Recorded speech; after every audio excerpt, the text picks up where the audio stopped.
You guys are watching the Dallas Cowboys Report. I am Tom Downey. Jane Slater here once again. And if you guys want more free Cowboys videos from myself, from Jane, and from both of us, hit that big red button and subscribe right now. I'm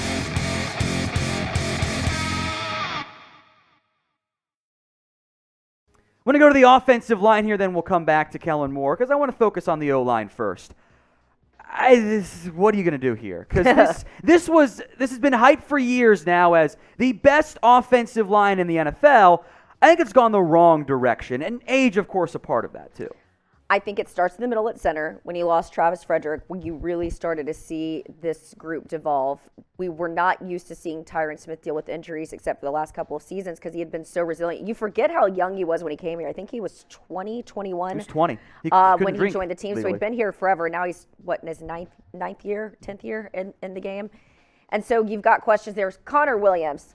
Don't even get me started. I mean, this guy, he came in. I was going through my notes. I told you, I was like, after they threw this ball into the sun and Cedric Wilson drops it, then you've literally your first drive back from that one in the second half. Connor Williams and Lyle Collins, both with back-to-back penalties. A really, really costly one was for you on the Cowboys' second drive.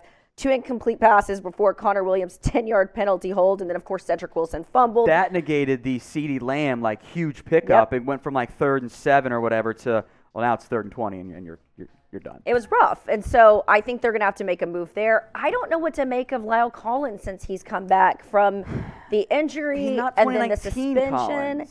No, he just feels slower to me, and so I don't know what that's all about, but they need to make some wholesale changes. Now, I was a big fan of Rashawn Slater. Mm-hmm. Love the last name. I don't think that they should have made the pool there. I think Micah Parsons makes way more sense for you in the future. It worked out. But they're going to have to really, really look at offensive line moving forward. And there were guys there in the second round.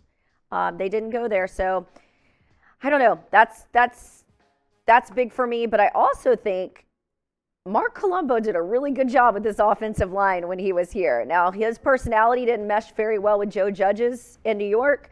But if I'm the Cowboys, I'm picking up the phone. He's out there. Call Mark Colombo. All right, folks, what do you think is the biggest need right now for the Dallas Cowboys? Is it offensive line? Is it the secondary? Is it coaching? I'll be nice today. I never let you guys do it. You can say owner if you want to, even though that's never going to change. So let me know in the comment section. Let's go to Kellen Moore. Where to begin? So I was all in on Kellen after the first 6 weeks. The boy wonder offensive coordinator, nobody can stop him. After Dak came back from the injury, the entire offense just wasn't right. The ground game completely fell apart. Quarterback didn't play as well. I thought the O-line regressed too. The receivers weren't operating on the same level.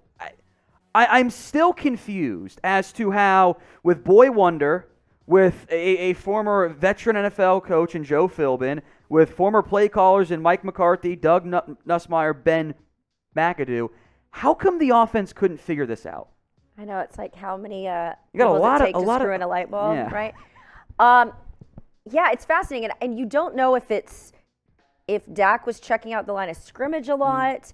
The fact that Amari Cooper felt empowered enough to say, get me the ball more, was very reminiscent when they had Scott Linehan there, and the wide receivers and Derek Dooley were very, very frustrated that the wide receivers weren't getting utilized to the best of their abilities.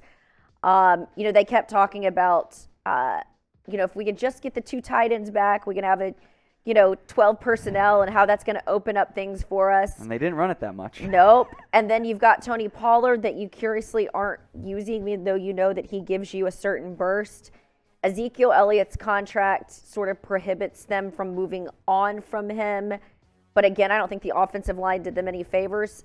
And then at times when you see Dak looking all world and then struggling at times, I don't know. I don't have enough answers on that. And that's what this offseason's all about. That's when you start making calls and you sort of try and start putting some things together. But very curious to me. Who, in the end, was the decider for Zeke clearly not being right, and Tony Pollard being more electric, his own injuries, of course, as well? Who was the main, and maybe it's multiple people, and maybe there's just no answer here. why did Zeke get so much work when he's suffering that partially torn PCL and clearly didn't look right out there? I think part of it is, and we had asked Mike McCarthy about this during the season, that it's communication between player and staff and feeling like he wants the ball. He's great when he's in there for pass blocking and pass pro with the offensive line the way that they are. But they're just he wasn't the guy that was leaping over defenders like he was. And I just keep going back and look, my opinion of Zeke sort of changed over the years. I think he's matured a lot, and I think he does the right things. He puts in the work. But when we were going through those contract negotiations, I kept reporting that the Cowboys didn't feel like he deserved Todd Gurley money. They paid it. And then the next year, Todd Gurley proved he didn't deserve the money because they sent him off to Atlanta, and then Todd Gurley is not playing, right? And so it just feels like that even with Zeke. And, I've talked to some other coaches about Zeke. The problem is, even if you traded him, some other team's going to have to pick up his money. And who's going to pick up his money, give you something in exchange for it, and then expect the sort of production that he didn't give you in Dallas with Boy Wonder, the offensive line, and with Dak Prescott. So I think it's a hard sell. Yeah. And so I do think another coach might come in here with a fresh set of eyes and say, maybe that's not what I'm going to do. Mm-hmm. But I do believe every time you listen to Mike McCarthy, he's developed a relationship with Zeke.